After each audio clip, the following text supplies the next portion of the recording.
Hi hello. അപ്പോൾ എല്ലാവർക്കും എൻ്റെ പുതിയൊരു വീഡിയോയിലേക്ക് സ്വാഗതം. അപ്പോൾ ഇത് ഒരു വൺ ഡേ ട്രിപ്പിൻ്റെ വീഡിയോ ആണ്. ഞങ്ങൾ കുറേ നാളായിട്ട് ഞാൻ പ്ലാൻ ചെയ്യണ ഒരു സ്ഥലം ഇപ്പോൾ എവിടെയാണെന്ന് നിങ്ങൾ തമിഴ്നാട്ടിൽ കണ്ടിട്ടുണ്ടാവും. ഇപ്പോൾ 6:30 സമയം രാവിലെ. അപ്പോൾ നമ്മൾ സാധാരണ വീട്ടിൽ നിന്നൊരു യാത്ര പോകുമ്പോൾ നമുക്കൊരു കണക്കൂട്ടലുണ്ടാവുമല്ലോ, ഇത്ര മണിക്ക് ഇറങ്ങിയാൽ ഇന്ന ടൈമിൽ നമ്മൾ റെയിൽവേ സ്റ്റേഷനിൽ എത്തുമെന്ന്. അങ്ങനെ എൻ്റെ കണക്കൂട്ടലെല്ലാം തെറ്റിച്ചൊരു യാത്രയാണിത്. ഈ കാണുന്ന ഇവരുടെ ഈ ഒരു നടത്ത കാരണം ഒരു 2-3 കിലോമീറ്റർ അല്ല, അതിൽ കൂടുതൽ ഞങ്ങൾക്ക് വഴി മാറി സഞ്ചരിക്കേണ്ടി വന്നു. റോഡിലൊക്കെയും ബ്ലോക്കാക്കിയിട്ട് പോലീസ് ഇങ്ങനെ റൂട്ട് മാറ്റി വിട്ടുകൊണ്ടിരിക്കുകയായിരുന്നു ഓരോ വണ്ടികളും. എന്തോ ഭാഗ്യത്തിന് ഞങ്ങൾക്ക് ട്രെയിൻ മിസ്സായില്ല, കറക്റ്റ് ടൈമിൽ എത്തി. ഞങ്ങൾ പെട്ടെന്ന് തന്നെ റെയിൽവേ സ്റ്റേഷനിൽ പെട്ടെന്ന് തന്നെ, അധികം അങ്ങോട്ട് അവിടെ ഇവിടെ ഇരിക്കാമെന്നുള്ള ടൈം ഉണ്ടായില്ല. പെട്ടെന്ന് തന്നെ ട്രെയിനിൽ കയറി ഞങ്ങളുടെ സീറ്റിലിരുന്നു. അപ്പോൾ ഞാൻ എപ്പോഴും പോകുമ്പോൾ കൂടുതലും ഈ സൈഡിലുള്ളൊരു സീറ്റുണ്ട്, ഒരു 2 സീറ്റ് മാത്രമായിട്ട് സെപ്പറേറ്റ്, ആ സീറ്റ് എടുക്കുക. അതാകുമ്പോഴത്തേക്കും മക്കൾക്കാണെങ്കിലും ഞങ്ങൾക്കാണെങ്കിലും ഇച്ചിരി സൗകര്യത്തോടു കൂടി ഇരിക്കാൻ പറ്റും. മറ്റേ അപ്പുറത്തുള്ള 2-3 സീറ്റൊക്കെ ആകുമ്പോഴത്തേക്കും മറ്റുള്ളവരുടെ ഇടയിൽ ഇരിക്കേണ്ടി വരും. അപ്പം അങ്ങനെ ഞങ്ങൾ ട്രെയിനിൽ കയറി, ഇതേ ട്രെയിൻ എടുത്തു, അവിടുന്ന് സ്റ്റേഷനിൽ നിന്ന് എടുത്തു. അപ്പം ഞാനും നിലുബേബീൻ്റെ സെക്കൻഡ് ട്രിപ്പാണ് ട്രെയിനിൽ. എന്ന് വെച്ചാൽ അവൾ ആദ്യം കയറിയിട്ടുണ്ടെങ്കിലും അത് കുറച്ചുകൂടി ചെറുതിലായിരുന്നു. അപ്പോൾ ഇപ്പോൾ കുറച്ച് അറിവായതുകൊണ്ട് തന്നെ അവൾക്ക് എന്തോ ഭയങ്കര ഇൻട്രസ്റ്റ് ആയിരുന്നു ഈ യാത്ര ചെയ്യണതും ഈ ട്രെയിനിൽ ഇങ്ങനെ ഓരോരോ പുതിയ പുതിയ കാഴ്ചകൾ കാണുന്നതും ഒക്കെ. അപ്പോൾ കഴിയണതും ചെറുതാക്കിയിട്ട് ഞാൻ ഈ വീഡിയോ എടുത്തിട്ടുണ്ട്, ഞാൻ എഡിറ്റ് ചെയ്തിട്ടുണ്ട്.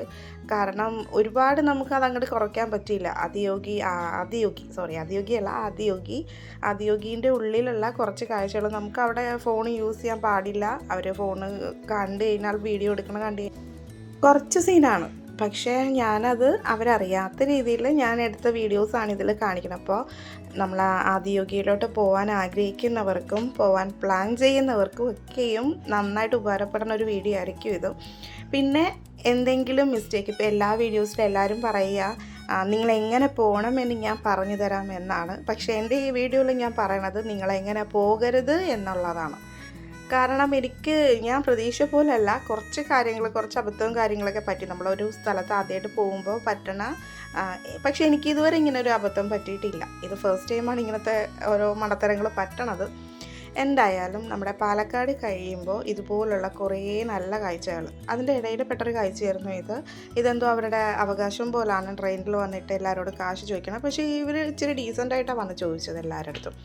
അപ്പോൾ ഈ കാണുന്ന അമ്പലം കണ്ടോ, ഇത് നല്ല മലേൻ്റെ ഏറ്റവും ടോപ്പിലായിട്ട് പറഞ്ഞ ഒരു അമ്പലമാണ്, ഒരുപാട് സ്റ്റെപ്പും കാര്യങ്ങളൊക്കെ ഇല്ല. പക്ഷേ ഞങ്ങൾ തിരിച്ചു വരുമ്പോൾ ഉള്ള ക്ലൈമറ്റ് ആയിരുന്നു ഇത് ഞാൻ ഈ സൈഡിൽ കാണിക്കുന്നത്. തിരിച്ചു വരുമ്പോൾ ഫുള്ളും മഞ്ഞായിട്ട് ഇങ്ങനെ അവിടെ കാണാൻ പറ്റില്ല, ആ അമ്പലം അവിടെ ഉള്ളതായിട്ട് പോലും നമുക്ക് കാണാൻ പറ്റാത്ത രീതിയിലായിരുന്നു അതിൻ്റെ അവസ്ഥ. പക്ഷെ ഞങ്ങൾ പോകുമ്പോൾ നല്ല വെതറായിരുന്നു കേട്ടോ. എന്തായാലും ഞങ്ങൾ ട്രെയിനിൽ കിടന്നിട്ട് ഞാനൊന്ന് ഉറങ്ങിപ്പോയി. അതിൻ്റെയാണ് ഈ മുഖത്ത് കാണുന്ന ഒരു ദേഷ്യം. അതായത് ഞങ്ങൾക്ക് ഇറങ്ങേണ്ടത് കോയമ്പത്തൂർ റെയിൽവേ സ്റ്റേഷനിലായിരുന്നു, കോയമ്പത്തൂർ ജംഗ്ഷനിലായിരുന്നു. പക്ഷേ എനിക്ക് സ്റ്റോപ്പ് മാറിയിട്ട് തിരുപ്പൂർ വന്നിറങ്ങി. അപ്പോൾ തലേ ദിവസം എനിക്ക് നന്നായിട്ട് പനിയുണ്ടായിരുന്നു. ഇങ്ങനൊരു യാത്ര പറ്റുമെന്ന് പോലും വിചാരിച്ചതല്ല. പക്ഷേ എന്തോ ഭാഗ്യത്തിന് രാവിലെ എൻ്റെ അപ്പോൾ പനിയൊക്കെ ഒന്ന് മാറിയത് കൊണ്ട് ഞങ്ങൾ ഇറങ്ങിയതാണ്. അപ്പോൾ ആ ഒരു ക്ഷീണം കൊണ്ടാണ് ഞാനൊന്ന് ഉറങ്ങിപ്പോയത്. അപ്പം ഞാൻ പ്ലാൻ ചെയ്ത യാത്ര ആയതുകൊണ്ട് തന്നെ പപ്പ ശ്രദ്ധിച്ചതും ഉണ്ടായില്ല. എന്തായാലും തിരുപ്പൂർ വന്ന് ഇറങ്ങി അവിടെയുള്ള ഓട്ടോക്കാരോട് ചോദിച്ചപ്പോൾ 200 രൂപ വേണം ബസ് സ്റ്റാൻഡിലോട്ട് പോകാനെന്നാണ് അവർ പറഞ്ഞത്. അപ്പോൾ അവിടെ നിന്ന് ഒരു 1.5 മണിക്കൂറത്തെ യാത്രയുണ്ട് നമുക്ക് ഗാന്ധിപുരം ബസ് സ്റ്റാൻഡിലോട്ട് എത്താനായിട്ട്. അപ്പോൾ അതുകൊണ്ട് തന്നെ ഞങ്ങൾ പെട്ടെന്ന് കുറച്ചുകൂടി ഫ്രണ്ടിലോട്ട് പോയി ഒരാളോട് ചോദിച്ചപ്പോൾ അവർ പറഞ്ഞു കുറച്ചൊന്ന് ഫ്രണ്ടിലോട്ട് നടന്നു കഴിഞ്ഞാൽ നമുക്ക് ഇവിടെ ബസ് സ്റ്റാൻഡ് എത്തും, അതുകൊണ്ട് നിങ്ങൾ അവിടെ നിന്ന് നിങ്ങൾക്ക് ബസ് കിട്ടുമെന്ന് പറഞ്ഞു. അത് വിചാരിച്ച് ഞങ്ങളൊരു 5 മിനിറ്റ് ജസ്റ്റ് നമ്മൾ തിരുപ്പൂർ റെയിൽവേ സ്റ്റേഷനിൽ നിന്ന് ഒരു 5 മിനിറ്റ് ഫ്രണ്ടിലോട്ട് നടന്നപ്പോൾ തന്നെ മെയിൻ ബസ് സ്റ്റാൻഡ് എത്തി. അവിടെ നിന്ന് ബസ് കയറിയിട്ട് ഞങ്ങൾ നേരെ ഗാന്ധിപുരം ബസ് സ്റ്റാൻഡിലോട്ട് അവിടോട്ടെത്തി.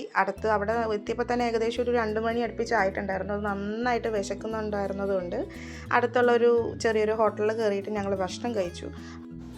അപ്പോൾ നമ്മൾ ആദിയോഗിയിലോട്ട് പോണത് കൊണ്ട് തന്നെ നോൺ വെജ് കഴിക്കാൻ പാടില്ല അങ്ങനെ ഒന്നുമില്ല. നമുക്ക് ആദിയോഗി എന്ന് പറഞ്ഞിട്ട് കുറേ ഏക്കർ കണക്കിനുള്ളൊരു സ്പേസാണ്. അപ്പോൾ അതിനുള്ളിലൊരു അമ്പലമുണ്ട്. ആ അമ്പലത്തിൽ കയറുന്ന ടൈമിൽ നമുക്ക് നോൺ വെജ് കഴിക്കരുത്, അത് നമ്മുടെ ഹിന്ദുക്കളുടെ ഒരു വിശ്വാസമാണ്. അതല്ലാണ്ട് ഇപ്പോൾ ഇച്ചിരി നോൺ വെജ് ഇപ്പോൾ പോണവർ പറഞ്ഞു കേട്ടിട്ടുണ്ട്. ഞാൻ ആദിയോഗിയിലോട്ട് പോണത് കൊണ്ട് ഞാൻ നോൺ വെജ് കഴിച്ചില്ല, പൊറോട്ട മാത്രമേ കഴിച്ചുള്ളൂ.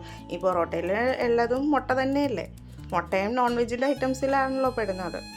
സോ എന്തായാലും ഞാൻ കഴിച്ചില്ല, പപ്പയൊക്കെ കഴിച്ചു, നല്ല ഫുഡായിരുന്നു. അങ്ങനെ ഞങ്ങൾ അവിടെ നിന്ന് അടുത്ത ബസ് കയറിയിട്ട് ആദിയോഗിൻ്റെ ഉള്ളിലോട്ട് കയറുന്ന സീനാണിത്. അപ്പോൾ ഇത് കണ്ടപ്പോൾ തന്നെ എന്തോ വീഡിയോസിലൊക്കെ കണ്ടിട്ടുള്ളൂ ഇങ്ങനത്തെയൊക്കെ ഉള്ളൊരു എന്താ ഒരു വ്യൂ. പക്ഷേ ഇത് നേരിട്ട് കണ്ടപ്പോൾ അടിപൊളിയായിരുന്നു. ആ ഒരു ബാക്ക്ഗ്രൗണ്ട് അത്രയ്ക്കും മലയും ഇങ്ങനെ ഓരോ തട്ട് ലെയറായിട്ട് ഒരു മല, അതിൻ്റെ പുറകിൽ വേറൊരു മല ഇങ്ങനെ അടുക്കി വെച്ച പോലായിരുന്നു. അപ്പോൾ നിലു ബേബി ആണെങ്കിൽ വണ്ടി ഇരുന്ന് ഛർദ്ദിച്ച് ആകെ സീനായിരുന്നു. അപ്പം ഞങ്ങളും രാവിലെ ഇറങ്ങിയത് കൊണ്ട് തന്നെ നന്നായിട്ട് ടയർഡായിട്ടുണ്ടായിരുന്നു എല്ലാവരും. അതുകൊണ്ട് ഇവിടെ എത്തിയപ്പോൾ തന്നെ ഏകദേശം ഒരു 5:30 മണി അടുപ്പിച്ച് കഴിഞ്ഞു. അപ്പോൾ ഇവിടെ നിന്ന് റൂമിലൊന്ന് കയറി ഒന്ന് ഫ്രഷ് ആയിട്ട് നമുക്ക് ഇങ്ങോട്ട് ഇറങ്ങാമല്ലോ എന്ന് വിചാരിച്ചിട്ടാണ് ഞങ്ങൾ റൂമിലോട്ട് പോവുകയാണ്. അപ്പോൾ ഞാൻ ഓൾറെഡി റൂം ബുക്ക് ചെയ്തിട്ടുണ്ടായിരുന്നു ഇഷ യോഗ സെൻ്ററിൻ്റെ ഉള്ളിലായിട്ട് തന്നെ. ഏകദേശം ഒരു 3 വീക്സിന് മുന്നേ തന്നെ ഞാൻ റൂം ബുക്ക് ചെയ്തിട്ടുണ്ടായിരുന്നു. അപ്പോൾ അതിനെപ്പറ്റി ആർക്കെങ്കിലും എന്തെങ്കിലും സംശയം ഉണ്ടെങ്കിൽ മെസ്സേജ് ചെയ്താൽ മതി, ഞാനത് റിപ്ലൈ ചെയ്യാം. അപ്പോൾ അങ്ങനെ ഇതാണ് നമ്മുടെ ഇഷ യോഗ സെൻറ്റർ. അപ്പോൾ ഇതിനുള്ളിലാണ് ഞങ്ങൾക്കുള്ള റൂമും കാര്യങ്ങളുമൊക്കെ. അപ്പോൾ അതുകൊണ്ട് ആദ്യം തന്നെ നമുക്ക് റൂമിൽ പോയിട്ട് നമുക്ക് തിരിച്ച് ഇറങ്ങാമല്ലോ എന്ന് പ്രതീക്ഷയിലാണ് പോകണം. പക്ഷേ പോയപ്പോൾ ഞാൻ അറിഞ്ഞില്ല ഇത്രത്തോളം ഉള്ളിലോട്ട് കാണാനും ദൂരവും ഉണ്ട് എന്നുള്ള കാര്യം. അപ്പോൾ നമുക്ക് പോണ സമയത്ത് നമുക്ക് ലഗേജൊക്കെ കൊണ്ടുപോകാനായിട്ട് ഇതുപോലെ ഒരു ട്രോളി പോലെ അവിടെ സൈഡിൽ വെച്ചിട്ടുണ്ട്. അതുപോലെ കുറേ സൈക്കിളും അടുക്കി വെച്ചിട്ടുണ്ട്. അപ്പോൾ ഞാൻ പോണ വഴിക്ക് കാണിച്ചു തരാം വീഡിയോസിൽ. ഒരുപാട് സൈക്കിൾ വെച്ചിട്ടുണ്ട്. അപ്പോൾ നമുക്ക് സപ്പോസ് ഏതെങ്കിലും ഒരു വണ്ടി കിട്ടിയില്ല എന്നുണ്ടെങ്കിൽ, അത്യാവശ്യം എന്നുണ്ടെങ്കിൽ നമുക്ക് ആ സൈക്കിൾ എടുത്തിട്ട് നമുക്ക് കൊണ്ടുപോകാം. പോയി കഴിഞ്ഞാൽ നമ്മുടെ ആവശ്യം കഴിഞ്ഞാൽ നമ്മൾ എവിടെയാണോ എത്തുന്നത് അവിടെ നമുക്ക് വെക്കാം. അങ്ങനത്തെ കുറേ ഫെസിലിറ്റീസ് ഉണ്ടായിരുന്നു. അപ്പോൾ ഇതാണ് നമുക്ക് റൂം എടുക്കാൻ നമ്മളുടെ ഡീറ്റെയിൽസ് എല്ലാം കൊടുക്കേണ്ട സ്ഥലം. അങ്ങനെ ഞങ്ങൾ അവിടെ ചെന്നു, അതെല്ലാം ഓക്കെയായി ഞങ്ങളുടെ റൂമിലോട്ട് ഞങ്ങൾ പോകണം. അപ്പോൾ ഇതുപോലെ ഓരോ വണ്ടികളുണ്ട് കേട്ടോ. 10 മിനിറ്റ് കൂടുന്ന ടൈമിൽ നമുക്ക് ഓരോ വണ്ടികളുണ്ട്. അപ്പോൾ ഈ വണ്ടിയിൽ കയറി അത് കഴിഞ്ഞിട്ട് അവർ ഡ്രോപ്പ് ചെയ്യുന്ന ടൈമിൽ അടുത്തൊരു വാനുണ്ട്. ആ വാനിൽ കയറിയിട്ട് വേണം നമുക്ക് സ്റ്റേ ചെയ്യേണ്ട റൂമിലോട്ട് എത്തണം. അപ്പോൾ പോണ വഴിക്ക് ഇതുപോലെ ഓരോ കോട്ടേജ്, ഒരുപാട് കോട്ടേജ്, ശിവപാദം 3, 4 അങ്ങനെയൊക്കെ പറഞ്ഞിട്ട്. അപ്പോൾ ഞാൻ 4-ലായിരുന്നു റൂം എടുത്തിട്ടുണ്ടായിരുന്നത്. അപ്പം നമ്മൾ റൂം എടുക്കുന്ന ടൈമിൽ അവിടെ ചെക്ക് ഇൻ ചെയ്യുമ്പോൾ നമുക്കൊരു കയ്യിലൊരു ബാഡ്ജ് തരും, ഒരു ബ്രേസ്ലെറ്റ് സാധനം തരും. അത് വാട്ടർ പ്രൂഫാണ്. അപ്പോൾ അത് ഉണ്ടെങ്കിൽ മാത്രമേ നമുക്ക് രാത്രി ടൈമിലൊക്കെ ഇങ്ങോട്ടേക്ക് കടത്തി വിടത്തുള്ളൂ, മെയിൻ ഗേറ്റിൽ നിന്ന്. അപ്പോൾ എന്തായാലും പറഞ്ഞ വഴിക്ക് ഞാൻ കണ്ടൊരു ബലൂണായിരുന്നു ഇത്.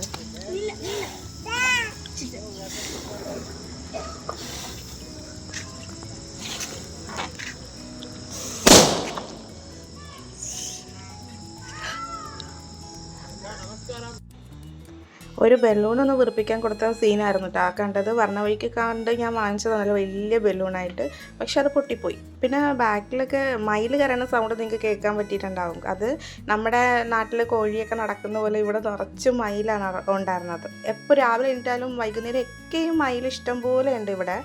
പിന്നെ എങ്ങനെ ഞങ്ങൾ ഈ ഒരു ഷോ കാണാൻ ഇങ്ങോട്ട് എത്തി എന്നുള്ള കാര്യം എനിക്കും ദൈവത്തിനും മാത്രം അറിയാം. കാരണം അത്രയ്ക്ക് ഓട്ടമായിരുന്നു ഓടിയത്. ഒരു തൊട്ടടുത്തുള്ളൊരു സ്ഥലത്തോട്ട് ഓടിപ്പോണ പോലെയല്ല, കിലോമീറ്റർ നമുക്ക് ഓടേണ്ടി വന്നു. രാത്രി ആയതുകൊണ്ട് കാളവണ്ടി ഉണ്ടായില്ല. അതുകൊണ്ട് തന്നെ പെട്ടെന്ന് എങ്ങനെയോ ഭാഗ്യത്തിന് ആ ഫുൾ ഷോ കാണാൻ പറ്റി. ഷോ കഴിഞ്ഞിട്ട് ഞങ്ങൾ നേരെ റൂമിലോട്ട് പോണ വഴിക്ക് കണ്ടതായിരുന്നു ആ സൂര്യകുണ്ട് ചന്ദ്രകുണ്ട് എന്ന് പറഞ്ഞിട്ട് 2 കുളമുണ്ട്, കുളം പോലെ. അപ്പോൾ അതിൻ്റെ ആയിരുന്നു ഞാൻ ചെറിയൊരു ഷോട്ട് കാണിച്ചത്. ഇപ്പോൾ രാത്രി ഉറങ്ങിക്കഴിഞ്ഞിട്ട് രാവിലെ എഴുന്നേൽക്കുമ്പോൾ എൻ്റെ കണ്ണിൻ്റെ അവസ്ഥ ഇങ്ങനെയാണ്. ഒരു കണ്ണിന് ഇച്ചിരി നീര് വന്നിട്ടുണ്ട്. ഓൾറെഡി എനിക്കൊരു ചെറിയൊരു ഇൻഫെക്ഷൻ ഉണ്ടായിരുന്നു കണ്ണിന്, പക്ഷെ അതുകൊണ്ടായണമെന്ന് അറിയില്ല. രാവിലെ എൻ്റെ അപ്പോൾ കണ്ണ് നന്നായിട്ട് വീർത്തിട്ടുണ്ടായിരുന്നു. ഇപ്പോൾ രാവിലെ തന്നെ ഒരു 7 മണിയായപ്പോൾ തന്നെ ഞങ്ങളുടെ റൂമിൽ നിന്ന് വീണ്ടും ഇറങ്ങി കാണാൻ പറ്റാത്ത കാര്യങ്ങളൊക്കെ ഒന്ന് പോയി കാണാമല്ലോ എന്ന് കരുതിയിട്ട് അങ്ങനെ ലിഫ്റ്റിൽ കയറിയിട്ട് എനിക്ക് ഈ കണ്ണ് കാണുമ്പോൾ പിന്നെയും എന്തോ പോലായിരുന്നു കണ്ണിന്. അങ്ങനെ ഞങ്ങൾ പുറത്തിറങ്ങുമ്പോൾ നല്ല മൂടൽമഞ്ഞും നല്ല എന്ത് ഭംഗിയാണെന്നറിയോ അവിടെ താമസിച്ച് കഴിഞ്ഞാൽ സത്യം പറഞ്ഞാൽ എനിക്ക് തിരിച്ചു വരാനേ ഒരു തോന്നലുണ്ടായില്ല. അത്രയ്ക്ക് എനിക്ക് ഇഷ്ടപ്പെട്ടു ആ സ്ഥലം.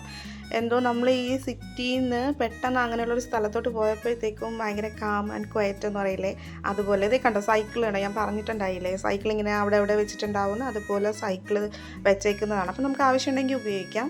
അപ്പോൾ ഞാനൊന്ന് ചവിട്ടാൻ നോക്കിയിട്ട് എന്തോ ഭാഗ്യത്തിനാണ് രക്ഷപ്പെട്ടത്. കാരണം എന്തോ ഇച്ചിരി ഹൈറ്റ് ഉണ്ടായിരുന്നു അതിന്, എനിക്ക് ഇത്തിരി പൊക്കം കുറവായതുകൊണ്ട്. അങ്ങനെ നമ്മൾ വെയിറ്റ് ചെയ്ത വണ്ടി നമുക്ക് വന്നു.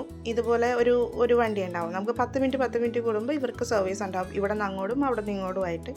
അപ്പോൾ നമ്മൾ പോണ ഒരു റൂട്ടാണിത്. എന്ത് രസമാണെന്നറിയോ ഈ ഒരു കാഴ്ചകൾ. രാവിലെ ആയതുകൊണ്ട് തന്നെ നന്നായിട്ട് മഞ്ഞുണ്ടായിരുന്നു.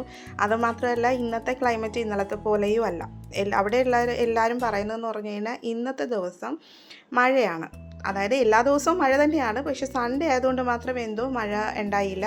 ബാക്കി എല്ലാ ഡേയും അവിടെ മഴയാണ് എന്നാ. അപ്പോൾ നമ്മളത് കഴിഞ്ഞിട്ട് ഇതാണ് അമ്പലം.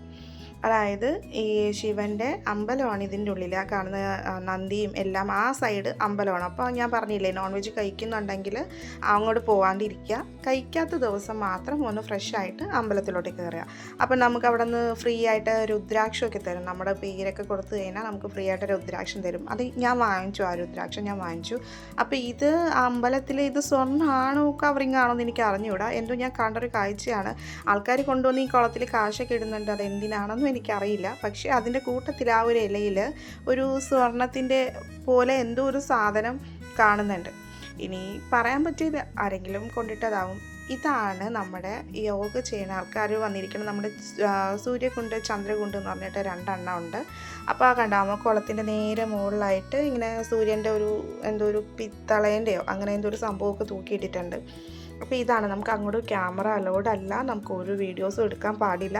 പക്ഷേ എങ്ങനെയൊക്കെയോ ഞാൻ അഡ്ജസ്റ്റ് ചെയ്തിട്ട് എടുത്ത വീഡിയോ ആണ്. പക്ഷേ അപ്പോഴേക്ക് അവർ കണ്ടിട്ട് എന്നെ ഒന്ന് വഴക്ക് പറയുന്ന രീതിയിൽ അവർ നോക്കണുണ്ടായിരുന്നു, ആ ചേച്ചി. എന്തായാലും അതായിരുന്നു സൂര്യകുണ്ടും ചന്ദ്രകുണ്ടും. നമുക്ക് ലേഡീസിനും ഇറങ്ങാമെന്നാണ് പറയണതെങ്കിലും ഞങ്ങൾക്ക് പോയ ടൈമിൽ അവിടെ അലൗഡ് അല്ലായിരുന്നു, ജെൻസിന് മാത്രമേ ഇറങ്ങാൻ പറ്റുള്ളൂ. അങ്ങനെ പപ്പ ഇറങ്ങി. അത് കഴിഞ്ഞ് കുളിയൊക്കെ കഴിഞ്ഞിട്ട് പപ്പ ഞങ്ങളും വന്നിട്ട് ഫുഡ് കഴിക്കണം. അവിടുത്തെ ക്യാൻറ്റീനിൽ തന്നെ ഉള്ള ഭക്ഷണം അവിടെ നിന്ന് തന്നെ നമുക്ക് വാങ്ങിക്കാം. അങ്ങനെ ഞങ്ങൾ അവിടെ നിന്ന് ഫുഡൊക്കെ കഴിച്ചു. അത് കഴിഞ്ഞ് ഞങ്ങൾ വെക്കേറ്റിംഗ് ടൈമായി ഞങ്ങൾക്ക്. അപ്പോൾ പട്ടിയൊക്കെ പാക്ക് ചെയ്തിട്ട് പപ്പ ഓരോന്നോരോന്നായിട്ട് റെഡിയാക്കി ഞങ്ങളും ഇറങ്ങി.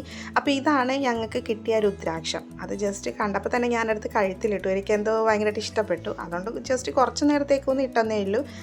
അങ്ങനെ ഞങ്ങളത് അവിടെ നിന്ന് നമുക്ക് ചൂടുവെള്ളം കിട്ടും, അതാണ് നിയമങ്ങൾ കുപ്പിയിലെടുക്കുന്നത്. ഞങ്ങൾ അവിടെ നിന്ന് റൂം വെക്കേറ്റ് ചെയ്യാനായിട്ട് താഴോട്ട് പോവാണ്. അപ്പോൾ ഇതും പറഞ്ഞ പോലെ ഞങ്ങൾക്ക് ലേറ്റായി. ഞങ്ങൾക്ക് 12:45 ട്രെയിൻ. ഞങ്ങളിവിടെ നിന്ന് ഇറങ്ങണത് 11:30.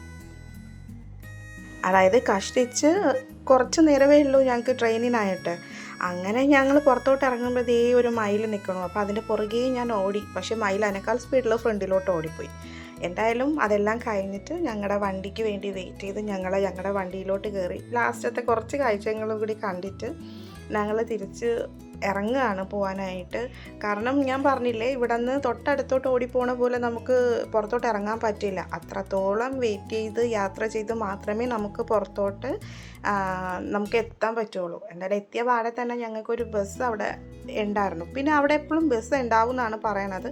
എനിവേ, പിന്നെ ഈ കാണുന്നതാണ് നമ്മുടെ ഭക്ഷണശാല. അതായത് നമുക്ക് ഇതിനുള്ളിൽ റൂം എടുത്ത് താമസിക്കുന്ന ആൾക്കാർക്ക് ഇവിടെ ഫുഡ് ഫ്രീ ആണ്. അത് രാവിലെയും ഉച്ചയ്ക്കും രാത്രിയിലും ഒക്കെയും ഫ്രീ ആണ്. നമുക്ക് കഴിക്കണമെന്നുണ്ടെങ്കിൽ ഇങ്ങോട്ട് വന്നാൽ മതി. അപ്പോൾ രാത്രിയിൽ ഞങ്ങൾ ഇവിടെ ക്യൂ നിന്നിട്ടായിരുന്നു ഫുഡ് കഴിച്ചിട്ടുണ്ടായത്. ഇത് 2 ഫ്ലോറായിട്ടാണ്. മുകളിൽ ഇച്ചിരി സ്പൈസി അല്ലാത്ത ഫുഡും താഴെ കുറച്ച് സ്പൈസി ആയിട്ടുള്ള ഫുഡും അങ്ങനെയാണ് പറയണത്. പക്ഷേ എനിക്ക് അതത്ര വലിയ സ്പൈസി ആയിട്ട് തോന്നിയില്ല. എന്തായാലും ഞങ്ങൾ ഇറങ്ങുമ്പോൾ നല്ല ഒരു മഴയും കാര്യങ്ങളൊക്കെ ആയിരുന്നു. തിരിച്ച് ഞങ്ങൾ ട്രെയിനിൽ കയറി. കറക്റ്റ് ടൈമായിരുന്നു. അതായത് ഞങ്ങൾ ട്രെയിനിൽ റെയിൽവേ സ്റ്റേഷനിൽ എത്തണത് ട്രെയിനിൽ കയറാൻ ഒരു 3 മിനിറ്റ് മുന്നേ ആയിരുന്നു.